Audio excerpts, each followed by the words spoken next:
या देवी सर्वभूतेषु मां शक्ति रूपेण संस्थिता नमस्तस्यै नमस्तस्यै नमस्तस्यै नमो नमः। जय माता दी। हे प्रिय भक्तों, आज हम माँ दुर्गा के 9 रूपों की कथा का श्रवण करेंगे।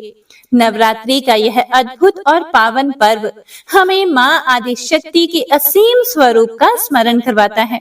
शास्त्रों में वर्णित है कि जब सृष्टि की रक्षा के लिए देवताओं की शक्तियां असुरों के अत्याचार से व्याकुल हो उठी, तब स्वयं ब्रह्मांड की आदि शक्ति ने नव दुर्गा के रूप में अवतार लेकर धर्म की रक्षा की।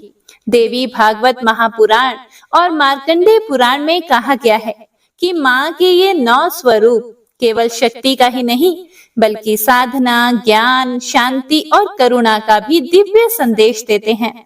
शैलपुत्री माता से प्रारंभ होकर माता सिद्धिदात्री तक प्रत्येक रूप हमें जीवन की गहराई, आत्मबल और ईश्वर भक्ति की ओर अग्रसर करता है।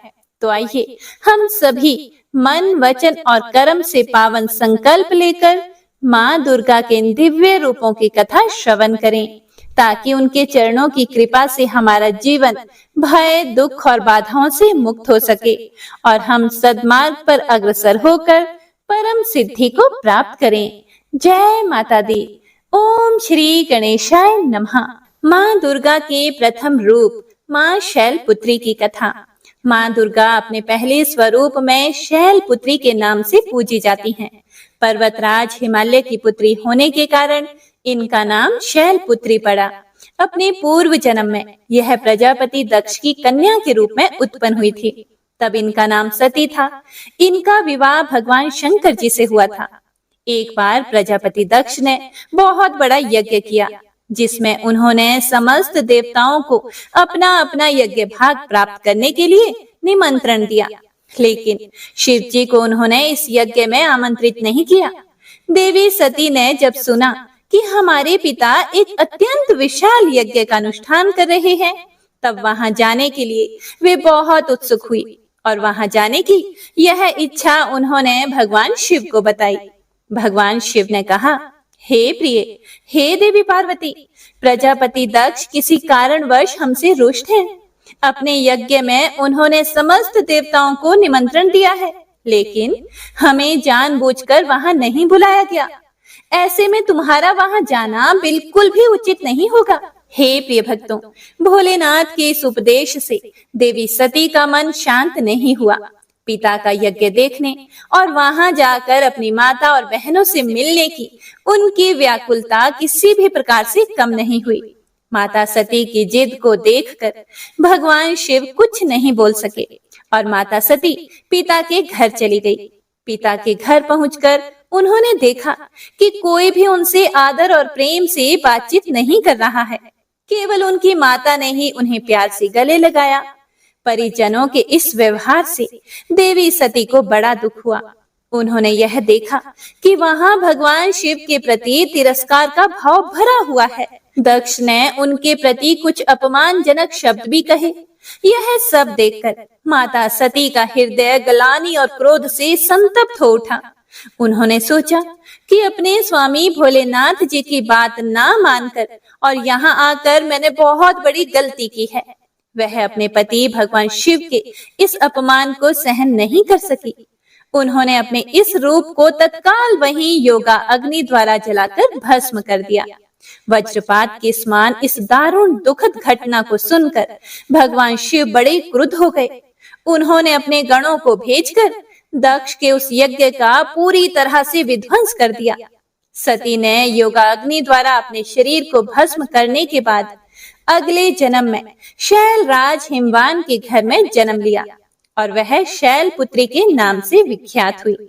देवी पार्वती और हेमवती भी उन्हीं के नाम हैं। हे प्रिय भक्तों, इस जन्म में भी माता शैलपुत्री का विवाह भगवान शिव से ही हुआ। मान्यता है कि नवरात्रि के प्रथम दिन अर्थात प्रतिपदा को जो भी भक्तजन माँ शैलपुत्री के दर्शन करता है, उनकी कथा को सुनता या सुनाता है, तो उनके वैवाहिक जीवन के कष्ट दूर हो जाते हैं। माँ शैलपुत्री का वाहन वृषभ है, इसीलिए उन्हें वृषारूढ़ा भी कहा जाता है। उनके बाएं हाथ में कमल और दाएं हाथ में त्रिशूल रहता है। माँ शैलपुत्री को सफेद रंग अति प्रिय है, इसीलिए उन्हें सफेद चीजों का भोग लगाना शुभ है। जैसे बर्फी, खीर, रबड़ी का भोग माँ को लगा सकते हैं। माता शैलपुत्री को इन चीजों का भोग लगाने से वे बहुत प्रसन्न होती हैं। और माता रानी का मंत्र इस प्रकार से है, या देवी सर्वभूतेषु माँ शैलपुत्री रूपेण संस्थिता, नमस्तस्यै नमस्तस्यै नमस्तस्यै नमो नमः। तो सभी भक्तजन एक बार प्रेम से बोलिए, माँ शैलपुत्री की जय। ओम नमः शिवाय। हे प्रिय भक्तों, तो अब आप सुनेंगे माँ दुर्गा के दूसरे स्वरूप माँ ब्रह्मचारिणी की कथा। माँ ब्रह्मचारिणी का स्वरूप बहुत ही सुंदर और ममतामय है। वह सफेद रंग की साड़ी धारण करती हैं। उनके एक हाथ में कमंडल और एक हाथ में माला है। माता ब्रह्मचारिणी अपने पूजन अर्चन करने वाले भक्तों को ज्ञान का आशीर्वाद देती हैं और उसे सुख समृद्धि की प्राप्ति होती है। माँ ब्रह्मचारिणी अपने भक्तों को संदेश देती हैं कि परिश्रम से ही सफलता प्राप्त की जा सकती है। इनके दाहिने हाथ में जप की माला और बाएं हाथ में कमंडल रहता है। माँ ब्रह्मचारिणी देवी की कृपा से सर्वत्र सिद्धि और विजय की प्राप्ति होती है। इनकी आराधना से अनंत फलों की प्राप्ति होती है। माँ ब्रह्मचारिणी की पूजा आराधना से जीवन के कठिन संघर्षों में भी मनुष्य अपने कर्तव्य से विचलित नहीं होता। अपने पूर्व जन्म में जब ये हिमालय के घर में पुत्री रूप में उत्पन्न हुई थी, तब देव ऋषि नारद के उपदेश से इन्होंने भगवान शिव जी को पति रूप में प्राप्त करने के लिए अत्यंत कठिन तपस्या की थी। इस दुष्कर तपस्या के कारण इन्हें तपस्चारिणी अर्थात ब्रह्मचारिणी नाम से अभिहित किया गया। 1000 वर्ष उन्होंने केवल फल मूल खाकर व्यतीत किए और 100 वर्षों तक केवल शाक पर निर्वाह किया था। कुछ दिनों तक कठिन उपवास रखते हुए देवी ने खुले आकाश के नीचे वर्षा और धूप के भयानक कष्ट सहे। इस कठिन तपस्या के पश्चात 3000 वर्षों तक केवल जमीन पर टूटकर गिरे हुए बेलपत्रों को खाकर वे भगवान शिव की आराधना करती रही। इसके बाद उन्होंने सूखे बेलपत्रों को भी खाना छोड़ दिया था और कई हजार वर्षों तक वे निर्जल और निराहार तपस्या करती रहीं। पत्तों को भी खाना छोड़ देने के कारण उनका एक नाम अपर्णा भी पड़ गया। कई हजार वर्षों की इस कठिन तपस्या के कारण ब्रह्मचारिणी देवी का शरीर एकदम क्षीण हो उठा। उनकी यह दशा देखकर उनकी माता मैना अत्यंत दुखी हुई और उन्होंने उन्हें इस कठिन तपस्या से विरक्त करने के लिए आवाज दी, उमा। तब से देवी ब्रह्मचारिणी का एक नाम उमा भी पड़ गया। उनकी इस तपस्या से तीनों लोकों में हाहाकार मच गया। देवता, ऋषि, सिद्धगण, मुनि सभी देवी ब्रह्मचारिणी की इस तपस्या को अभूतपूर्व पुण्य कृत्य बताते हुए उनकी सराहना करने लगे और अंत में पितामह ब्रह्मा जी ने आकाशवाणी के द्वारा उन्हें संबोधित करते हुए प्रसन्न स्वर में कहा, हे देवी, आज तक किसी ने भी ऐसी कठोर तपस्या नहीं की जैसी तुमने की है। तुम्हारे इस अलौकिक कृत्य की चारों ओर सराहना हो रही है। तुम्हारी मनोकामना सर्वतोभावेन परिपूर्ण होगी। भगवान चंद्रमौली शिव जी तुम्हें पति रूप में प्राप्त अवश्य होंगे। अब तुम तपस्या से विरत होकर घर लौट जाओ। शीघ्र ही तुम्हारे पिता तुम्हें बुलाने आ रहे हैं। हे प्रिय भक्तों, माँ ब्रह्मचारिणी के इस कठोर तपस्या को देखते हुए भगवान शिव ने कई बार उनकी परीक्षा भी ली।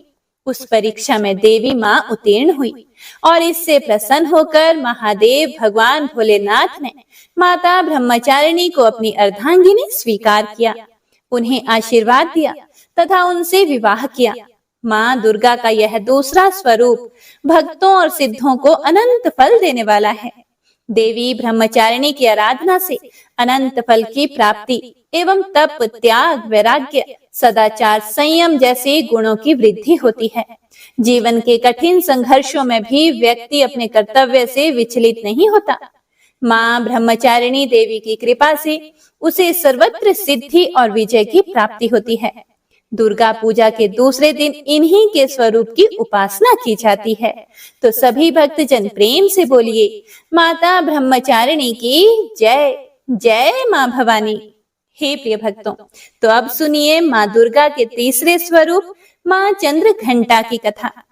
अपनी कठोर तपस्या से भगवान शिव को वापस जीतने के बाद देवी पार्वती राजा हिमवान के महल में लौट आई। राजा हिमवान और देवी मैनावती अपनी बेटी को तपस्या में सफल हुआ देखकर अति प्रसन्न हुए। शिव और माता पार्वती के विवाह का दिन आ गया। सभी देवता इस बात से अति प्रसन्न थे कि उनके भगवान का विवाह हो रहा है। भगवान शिव के सभी गण उनकी बारात के साथ राजा हिमवान के महल में गए। हे प्रिय भक्तों, वह तो भोलेनाथ है, उनका नाम ही शिव है, जो शुभता को धारण करते हैं। उन्हें बाहरी दिखावे और औपचारिकताओं के पालन की भला क्या परवाह थी। वह जैसे थे वैसे ही विवाह के लिए आगे बढ़े। वासुकी और तक्षक जैसे सबसे भयानक सांपों के साथ उनकी माला, कंगन, कमरबंद और बालियां थी। उनके बाल उलझे हुए थे। उनका पूरा शरीर शमशान की राख से ढका हुआ था। उन्होंने अपने पांचों सिर प्रकट किए। वह प्रभावशाली, उग्र और तीव्र दिख रहे थे। वह बारात में राजसी घोड़ों पर सवार अन्य लोगों के विपरीत एक बैल पर सवार होकर आए थे। मैना देवी माता पार्वती की माँ, जो अपने दामाद पर नजर डालने की उम्मीद से प्रतीक्षा कर रही थी, जिसके लिए उनकी बेटी ने इतनी कठोर तपस्या की थी, भगवान शिव के प्रकट होने पर हैरान और निराश हो गई। उनका रूप न केवल अरुचिकर था, बल्कि वे अत्यंत अनियंत्रित और विचित्र रूपों से घिरे हुए थे। भूत, प्रेत और पिशाच बम बम बोले के नारों से वातावरण को गुंजायमान कर रहे थे। भूत, पिशाच, साधु और अघोरी बारात में शामिल हुए थे। गण इतने उत्साहित थे कि मर्यादा के लिए कोई जगह ही नहीं थी। उनकी खुशी स्पष्ट थी, लेकिन यह किसी भी तरह से कोई सुंदर या सुखद दृश्य नहीं था। इस तथ्य को पचाने में असमर्थ माता मैना ने सोचा कि उनकी शाही कोमल बेटी अब अपने पति जैसे आतंकित स्वभाव वाले व्यक्ति के साथ ऐसे प्राणियों के बीच रहेगी। मैना देवी बेहोश हो गई।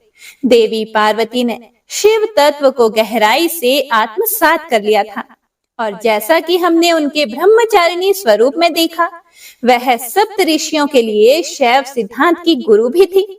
फिर भी अपनी पूरी करुणा के साथ उन्होंने एक मां के रूप में मैना देवी की दुर्दशा को समझा।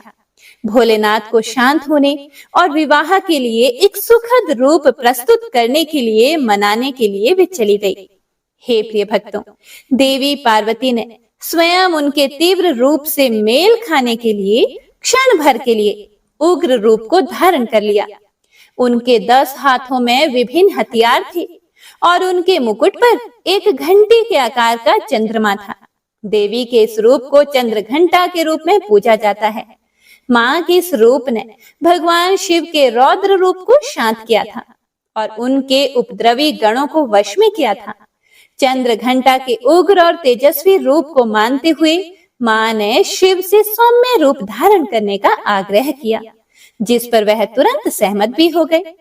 उनके अनुरोध पर भगवान शिव ने अपना भयानक रूप त्याग दिया और भगवान विष्णु को सबसे आकर्षक दुल्हे के रूप में उनका श्रृंगार करने को कहा। भगवान शिव को इस रूप में चंद्रशेखर या सुंदरेश्वर के नाम से जाना जाता है। देवी पार्वती ने शिव जी के प्रति अपना प्रेम दिखाने के लिए, जिनकी जटाओं पर हमेशा आधा चंद्रमा रहता है, अपने माथे पर आधा चंद्रमा सजाया। भव्य विवाह के बाद देवी पार्वती एक शालीन नई दुल्हन के रूप में भगवान शिव के साथ गई।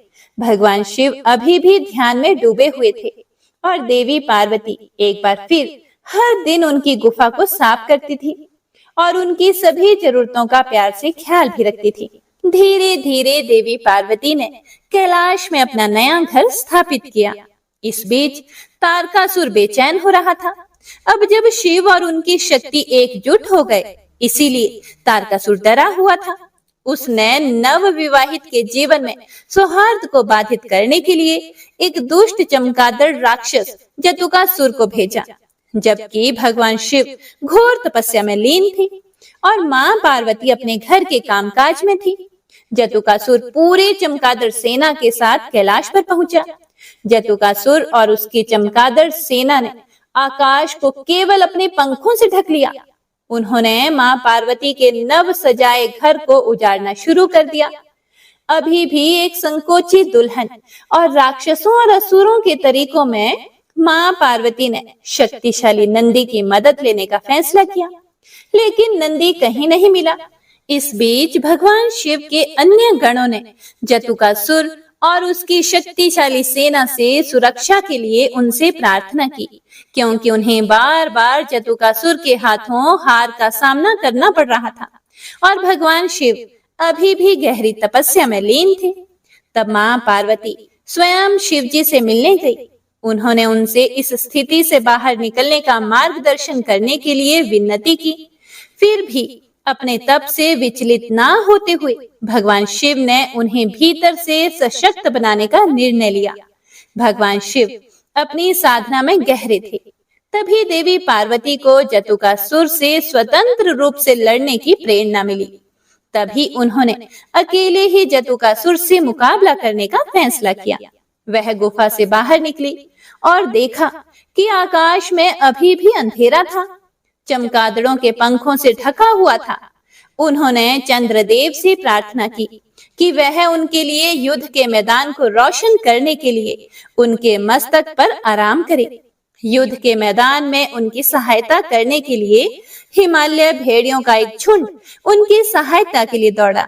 देवी पार्वती को जल्द ही पता चला कि जतुकासुर आकाश में चमगादड़ों द्वारा सक्रिय था, इसीलिए वह युद्ध के मैदान में एक विशाल घंटा लेकर आई। घंटा इतनी जोर से बजा कि चमगादड़ों ने आसमान साफ कर दिया और जैसे ही भेड़ियों में से एक ने जतुकासुर पर प्रहार किया, तभी देवी पार्वती ने उसके सिर पर घंटे से प्रहार किया, जिससे वह एक ही झटके में मर गया। माथे पर चंद्र और हाथ में घंटा लिए देवी के इस रूप को ब्रह्मदेव ने देवी चंद्र घंटा के रूप में महिमा मंडित किया। हे प्रिय भक्तों, यह कथा इस बात का प्रतीक है कि अपने अंदर की शक्ति को पहचानने के लिए हमें देवी प्रेरणा की आवश्यकता है, जैसा कि भगवान शिव ने बाद में मां पार्वती को बताया। चंद्र घंटा के रूप में युद्ध उनके पास मौजूद अपार शक्ति का एहसास करने के लिए था। घंटे के आकार के अर्थ चंद्र से सुशोभित सुनहरे रंग वाली और 10 भुजाओं वाली वह सुनहरे शेर पर सवार है। 8 कोमल हाथों में त्रिशूल, गदा, तीर, धनुष, तलवार, कमल, घंटी, एक रुद्राक्ष माला और कमंडलू पानी का बर्तन है, जबकि उनका एक हाथ अभय मुद्रा अर्थात भय दूर करने वाली मुद्रा में है। उन्होंने नारंगी रंग के वस्त्र पहने हैं। वह शेर या बाघ पर सवार है, जो बहादुरी और ताकत का प्रतीक है। तो सभी प्रेम से बोलिए, मां चंद्र घंटा की जय। ओम नमः शिवाय। हे प्रिय भक्तों, तो आइए अब बड़ी ही श्रद्धा के साथ मां दुर्गा के चौथे स्वरूप माता कुष्मांडा की कथा को सुनते हैं। मां दुर्गा के चौथे स्वरूप का नाम है कुष्मांडा। अपनी मंद हल्की हंसी के द्वारा अंड यानी ब्रह्मांड को उत्पन्न करने के कारण इस देवी को कुष्मांडा नाम से अभिहित किया गया है। यह उस समय की बात है जब ब्रह्मांड अंधकार से भरे हुए एक शून्य के समान था, लेकिन फिर दिव्य प्रकाश की एक किरण चारों ओर फैली। अंधेरा उजालों में परिवर्तित होने लगा। उस प्रकाश की कोई सीमा नहीं थी। अचानक प्रकाश एक दिव्य देवी के रूप में बदल गई। वह कोई और नहीं बल्कि स्वयं देवी माता कुष्मांडा थी। अपनी मंद हल्की हंसी के साथ अंड यानी ब्रह्मांड को उत्पन्न करने के कारण इन देवी को कुष्मांडा नाम से संबोधित किया गया था। देवी कुष्मांडा की मुख मुस्कान के कारण ब्रह्मांड का जन्म हुआ। उन्होंने ही पृथ्वी, सभी ग्रहों, चंद्र, सूर्य, तारे और आकाश गंगाओं को अस्तित्व में लाया। संसार में जीवन बनाए रखने के लिए सूर्य देवता की आवश्यकता थी, तो माता कुष्मांडा ने अपने आप को सूर्य में समाहित कर दिया। सूर्य संसार में जीवन का पर्याय है, तो देवी उनकी शक्ति है। माता कुष्मांडा ही समस्त ऊर्जा का स्रोत है। जब वह सूर्य भगवान के मूल में रहती हैं, तो देवी का अलौकिक तेज दिनकर को जीवन प्रदान करने की क्षमता देती है। कुष्मांडा देवी के बिना सूर्य शक्तिहीन है। यह देवी की ही शक्ति है। कुष्मांडा ही शक्तिशाली है। इनसे ही जग रोशन है। यह केवल एकमात्र ऐसी देवी हैं जो सूर्य मंडल के भीतर के लोक में निवास करती हैं। इनकी पूजा करके व्यक्ति अनेक कष्टों और पापों को दूर कर सकता है। माता कुष्मांडा की स्तुति करने से आयु, यश, शक्ति, बुद्धि होती है और साथ ही सभी रोगों से भी मुक्ति मिलती है। सभी तरह के नकारात्मक शक्तियां दूर हो जाती हैं और सभी तरह की समस्याओं का समाधान होता है। इनकी पूजा करने से सुख, समृद्धि और उन्नति प्राप्त होती है। दुख, विपत्ति और कष्ट से मुक्ति मिलती है। उनका रूप अलौकिक है। माता कुष्मांडा की 8 भुजाएं हैं, इसीलिए ये अष्टभुजा कहलाई।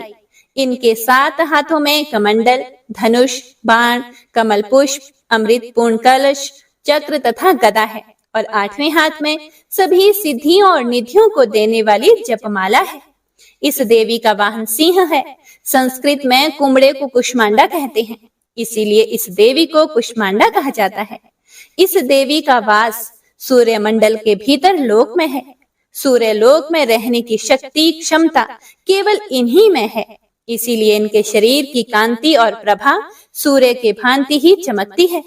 इनके ही तेज से 10 दिशाएं अलौकिक हैं। ब्रह्मांड की सभी वस्तुओं और प्राणियों में इन्हीं का तेज व्याप्त है। तो प्रेम से बोलिए, जय माँ कुष्मांडा, जय दुर्गा माँ। हे प्रिय भक्तों, तो आइए अब माँ दुर्गा के 5वें स्वरूप स्कंद माता की कथा को सुनते हैं। जब राजा दक्ष के यज्ञ में माता सती अग्नि कुंड में कूदकर भस्म हो गई, तब भगवान शिव विलाप करते हुए गहरी तपस्या में लीन हो गए। इससे सृष्टि शक्तिहीन हो गई। असुरों ने इस मौके का लाभ उठाया।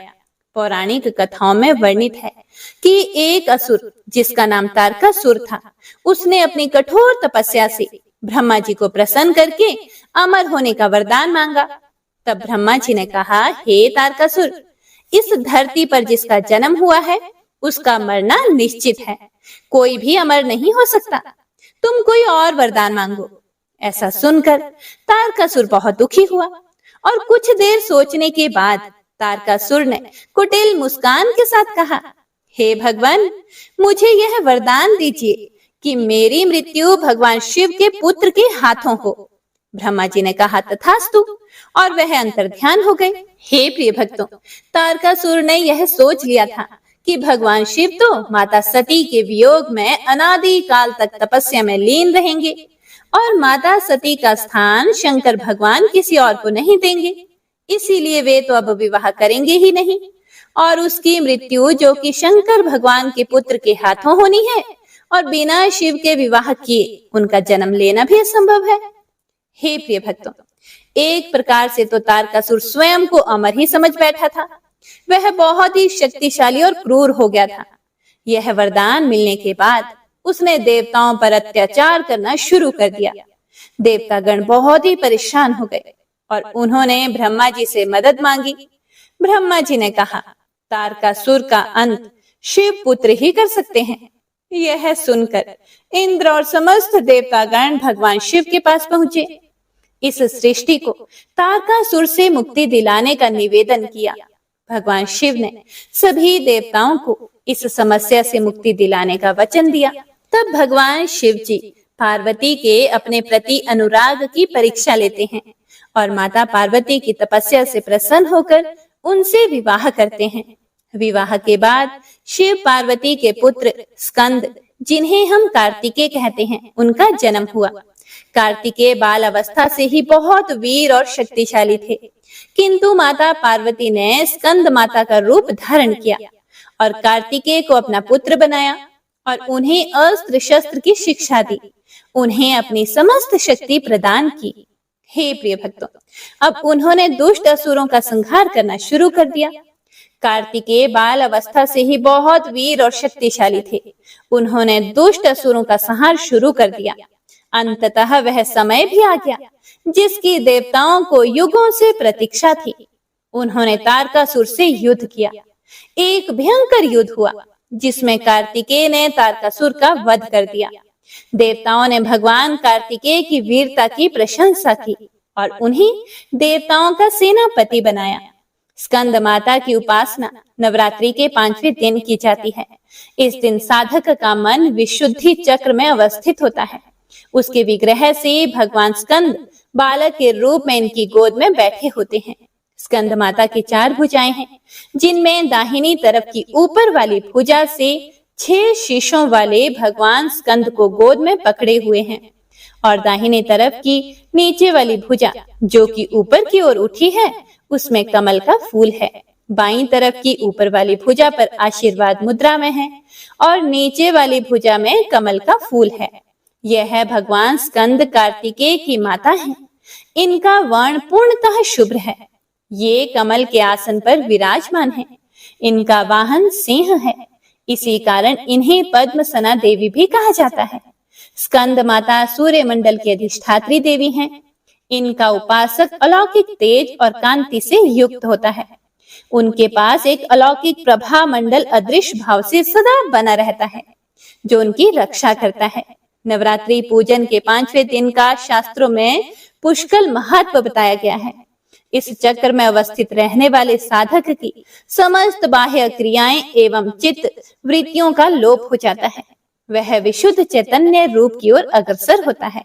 उसका मन समस्त लौकिक सांसारिक माया बंधनों से विमुक्त होकर पद्मसना माता स्कंद माता के स्वरूप में पूर्णतः विलीन होता है। इस समय साधक को पूर्ण सावधानी के साथ उपासना की ओर अग्रसर होना चाहिए। उसे अपना सारा ध्यान स्कंद माता के रूप में एकाग्र चित्त रखते हुए पूजा विधान आदि करना चाहिए। स्कंद माता की उपासना से भक्त की सभी इच्छाएं पूर्ण होती हैं। इस मृत्यु लोक में ही उसे परम शांति और सुख का अनुभव होता है। उसके लिए मोक्ष का द्वार स्वयं ही सुलभ हो जाता है। उनकी उपासना से बाल स्वरूप स्कंद भगवान की उपासना भी स्वतः ही हो जाती है। यह विशेषता केवल इन्हीं को प्राप्त है। हे प्रिय भक्तों, स्कंद माता की उपासना करने से मन पवित्र होता है और मोक्ष का मार्ग सुलभ होता है। भव सागर के दुखों से मुक्ति पाने के लिए इनकी उपासना से अच्छा उपाय दूसरा कोई नहीं है। स्कंद माता की उपासना से भक्त को मन में शांति और सुख की प्राप्ति होती है। वे अपने सभी दुखों और कष्टों से मुक्त हो जाते हैं। इनकी उपासना से भक्त को मोक्ष की प्राप्ति होती है। वे इस जन्म मरण के चक्र से मुक्त हो जाते हैं, परम आनंद को प्राप्त करते हैं। स्कंद माता की उपासना से भक्त की सभी मनोकामनाएं पूर्ण होती हैं। वे धन, संपत्ति, यश और वैभव प्राप्त करते हैं। हे प्रिय भक्तों, नवरात्रि के 5वें दिन स्कंद माता की कथा सुनने या पढ़ने से, स्कंद माता की उपासना से भक्तों की सभी प्रकार की मनोकामनाएं पूर्ण होती हैं। तो एक बार प्रेम से बोलिए, स्कंद माता की जय। जय हो मां शारदा, अपने सभी भक्तों के दुखों को दूर करना। जय माता दी। हे प्रिय भक्तों, तो आइए अब माँ दुर्गा के छठे स्वरूप माँ कात्यायनी की कथा को सुनते हैं। जब पृथ्वी पर असुरों का उत्पात बहुत अधिक बढ़ गया था, तब ऋषि मुनियों समस्त प्राणियों को दुष्ट असुरों के अत्याचार से मुक्ति दिलाने के लिए माँ आदि शक्ति कात्यायनी स्वरूप में प्रकट हुई थी। कत्त नामक एक प्रसिद्ध महर्षि थे। उनके पुत्र का नाम कात्य ऋषि था। इन्हीं कात्य ऋषि के गोत्र में अति प्रसिद्ध महर्षि कात्यायन का जन्म हुआ। महर्षि कात्यायन माँ जगदम्बा के परम भक्त थे।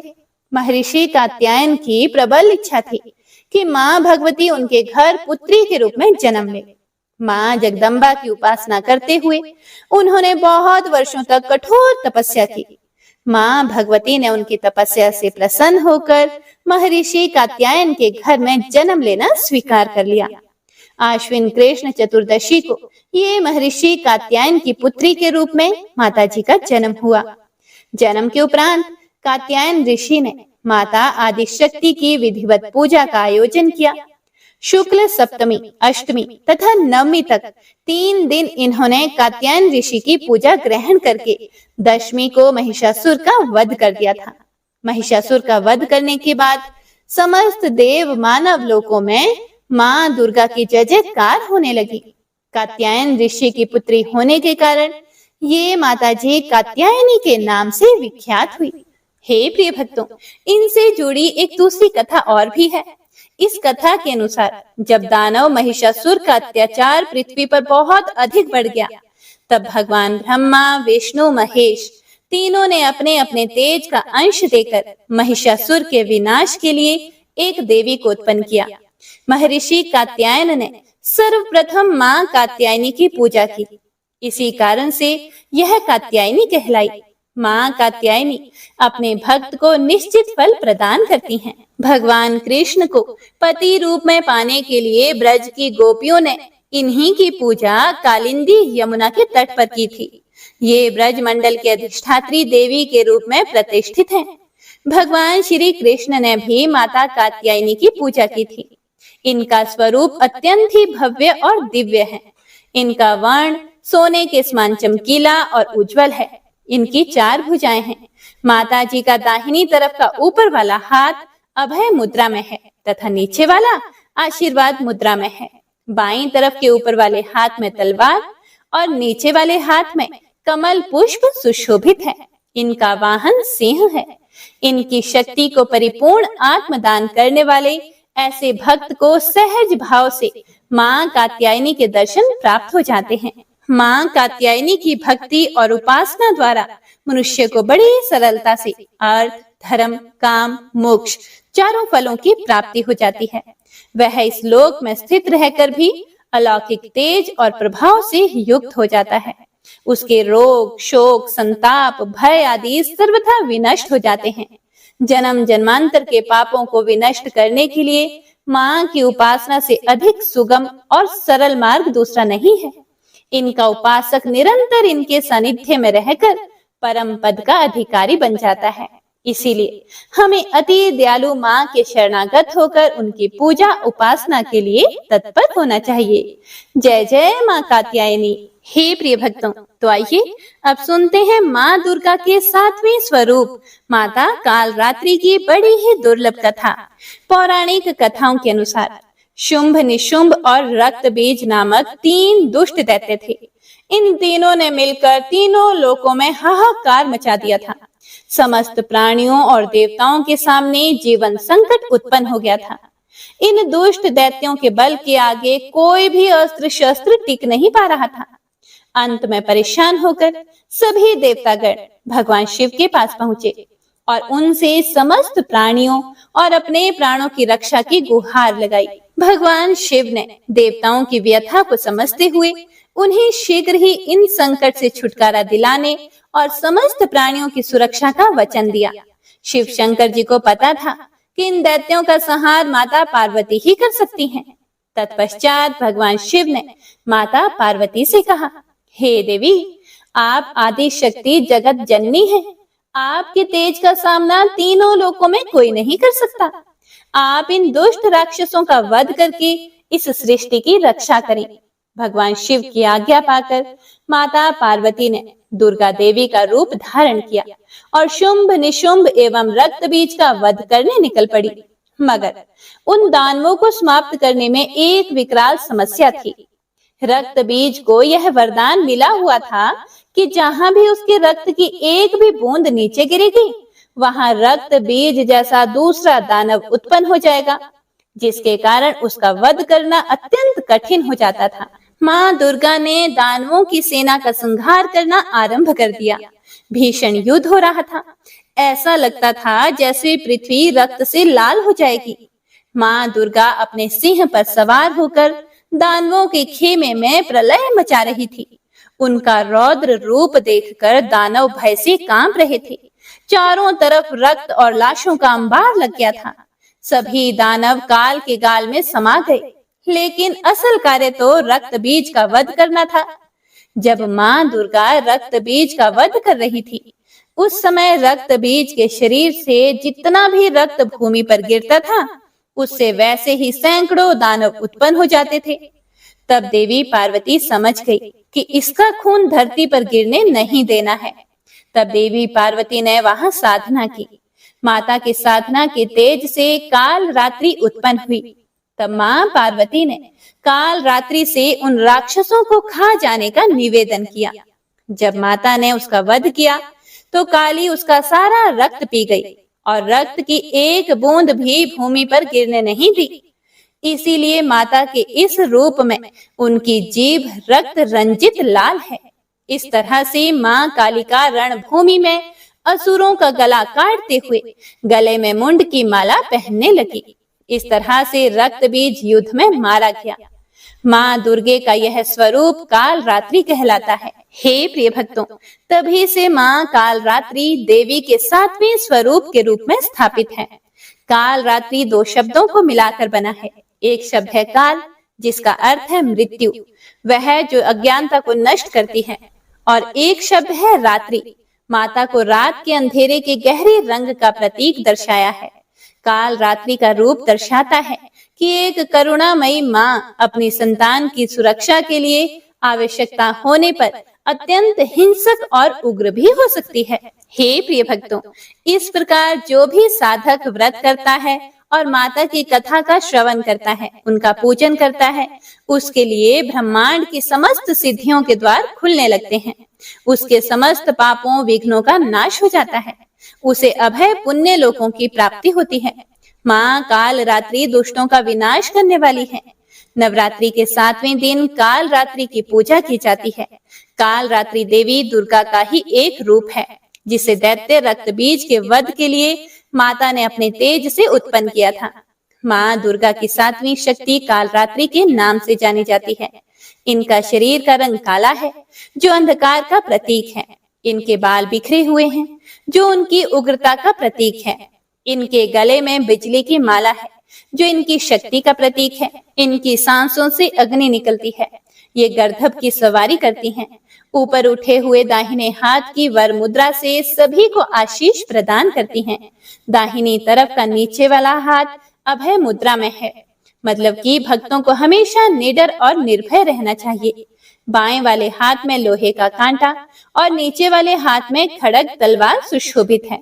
इनकी सवारी गर्दभ यानी गधा है, जो समस्त जीव जंतुओं में सबसे ज्यादा मेहनती और निर्भय होकर अपनी अधिष्ठात्री देवी काल रात्रि को लेकर इस संसार में विचरण कर रहा है। मां काल रात्रि का स्वरूप देखने में अत्यंत भयानक है, लेकिन ये सदैव शुभ फल ही देने वाली हैं।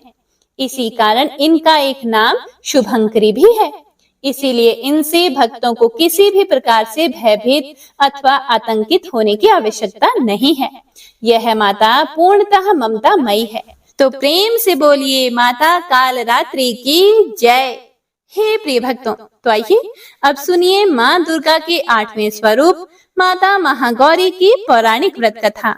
पौराणिक कथा के अनुसार माता महागौरी का जन्म हिमालय राज के घर में हुआ था, और ऐसा कहा जाता है कि भगवान शिव जी अपनी पहली पत्नी देवी सती की मृत्यु के कारण गहरी तपस्या में ध्यान में चले गए थे। भगवान शिव ने अपने ध्यान से बाहर आने से जब इनकार कर दिया तो कई वर्षों तक सभी सांसारिक मामलों से वे दूर रहे। और इसी बीच तारकासुर नामक एक राक्षस देवताओं को परेशान कर रहा था। देवताओं के अनुरोध पर देवी सती ने हिमालय की पुत्री माता शैलपुत्री के रूप में जन्म लिया। उन्हें माता पार्वती भी कहा जाता था। माता पार्वती ने भगवान शिव को पाने के लिए कठोर तपस्या की। उन्होंने सभी सांसारिक सुखों को भी त्याग दिया। चूंकि वह राजकुमारी थी, लेकिन फिर भी उन्होंने राजकुमारी की तरह रहना स्वीकार नहीं किया और बिना अन्न जल ग्रहण किए उन्होंने शिव जी की घोर तपस्या की। कहा जाता है कि माता पार्वती की घोर तपस्या के कारण ही उन्हें माता ब्रह्मचारिणी के नाम से जाना जाने लगा। हजारों वर्ष बीत गए, लेकिन माँ पार्वती ने हार नहीं मानी। ठंड, बारिश और तूफान से लड़ते हुए उन्होंने कुछ भी खाने या पीने से इनकार कर दिया।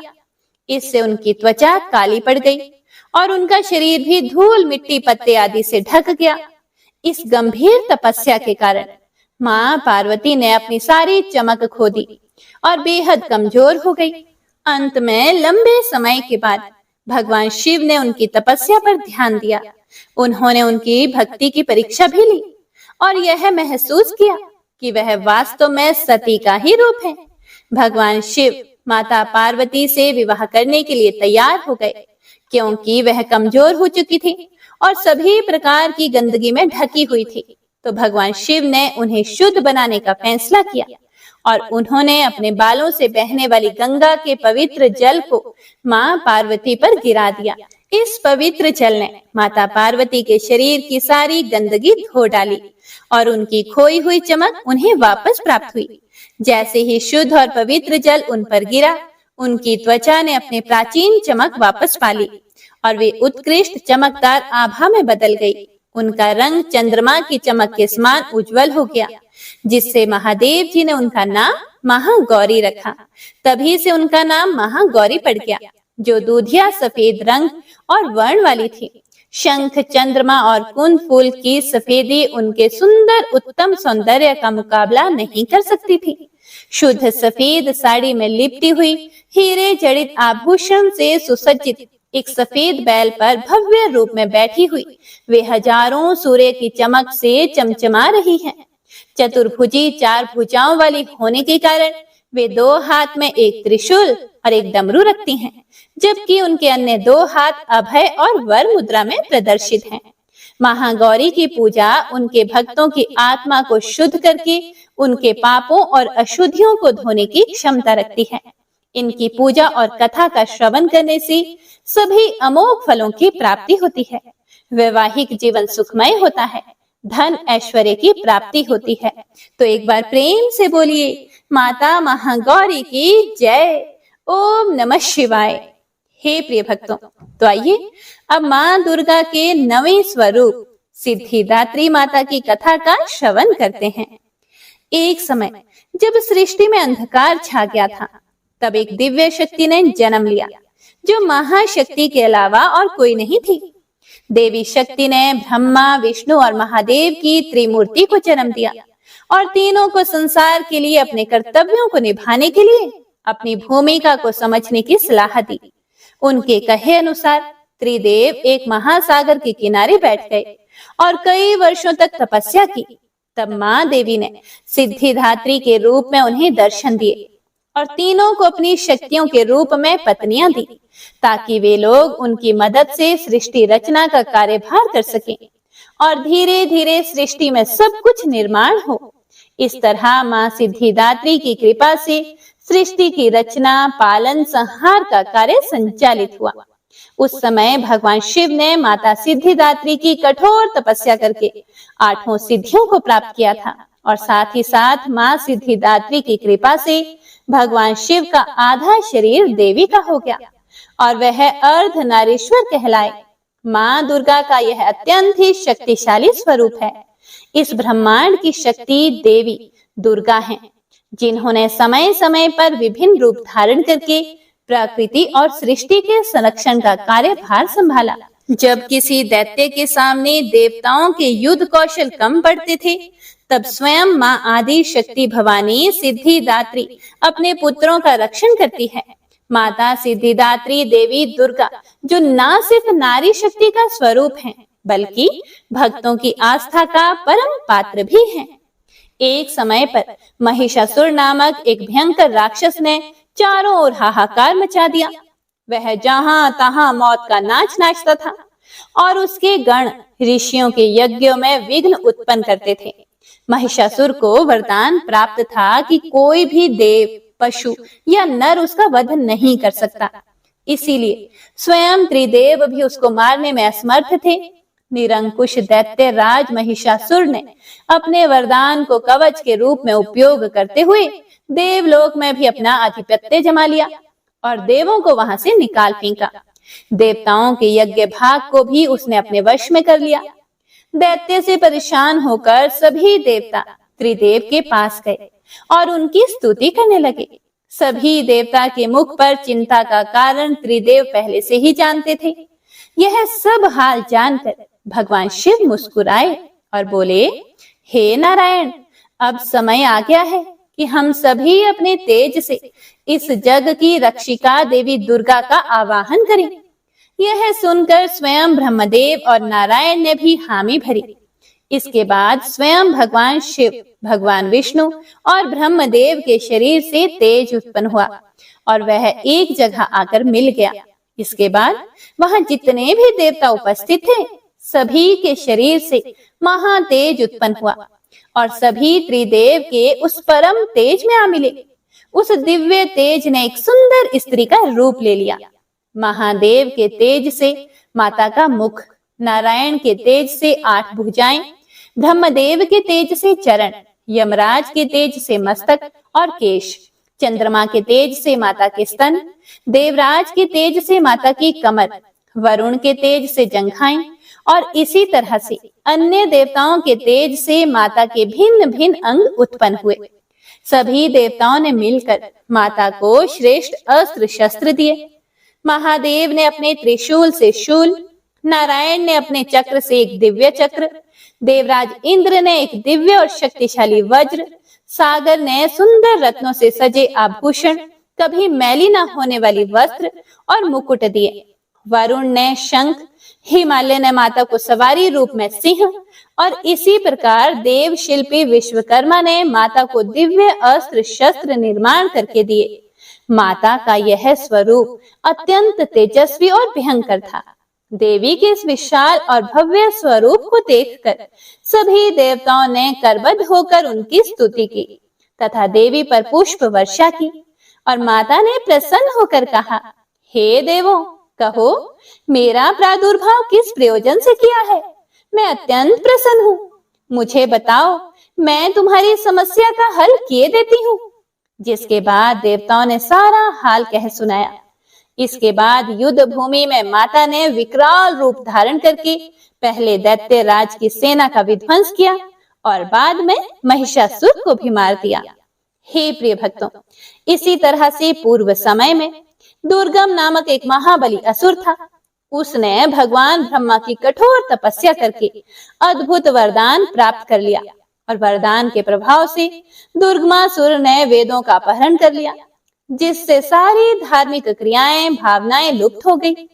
दुर्गमासुर ने अहंकार के वश होकर संसार को अपमानित और पीड़ित कर रखा था। घोर अकाल पड़ गया। जीव अन्न और जल के लिए छटपटाने लगे। तीनों लोकों में त्राही त्राही मची। देवता भी यह सब देखकर डरे हुए थे। सभी देवता मां भवानी की शरण में गए, प्रार्थना करने लगे, हे मां भवानी, हे मां सिद्धिदात्री, आप असुरों का संहार करने वाली, आपने शुंभ निशुंभ, चंड मुंड, मधुकैटभ, महिषासुर आदि दैत्यों का वध कर हमारी रक्षा की है। हे माता, आपने हमें आशीर्वाद दिया था कि जब भी हम पर संकट आएगा आप हमारा उद्धार करेंगी। उसी प्रकार से हे भगवती, दुर्गमासुर का वध करके हमारी रक्षा कीजिए। देवताओं की विनती से प्रसन्न होकर मां भगवती ने जल के अनन्य धाराएं प्रवाहित करके चारों ओर जल ही जल प्रवाहित कर दिया। गायों के लिए घास, अन्य जीवों को अन्न जल से तृप्त किया। समस्त संसार की रक्षा करके सुरक्षा चक्र का घेरा बनाकर स्वयं बाहर बैठ गई। दुर्गमासुर ने यह सब देखकर चिंतित होकर देवी मां पर असुरों की सेना ने आक्रमण कर दिया। तभी सुंदर सलोनी मां भगवती ने अस्त्र शस्त्र से सुसज्जित होकर विराट रूप धारण करके समस्त असुरों का वध करके त्रिशूल से दुर्गमासुर का वध करके संसार में धर्म की स्थापना की। दुर्गमासुर का वध करने के कारण मां भगवती इस संसार में दुर्गा के नाम से विख्यात हुई। माता सिद्धिदात्री कमल पुष्प पर आसीत होती हैं। हालांकि इनका भी वाहन सिंह है। मां सिद्धिदात्री 4 भुजाओं वाली हैं। इनकी दाहिनी ओर की पहली भुजा में गदा और दूसरी भुजा में चक्र है। बाईं ओर की भुजा में कमल और शंख है। नव दुर्गा मां सिद्धिदात्री अंतिम है।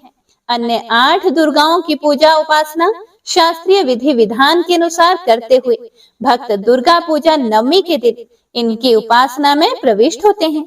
इन सिद्धिदात्री मां की उपासना पूर्ण कर लेने के बाद भक्तों और साधकों की लौकिक पारलौकिक सभी प्रकार की कामनाओं की पूर्ति होती है।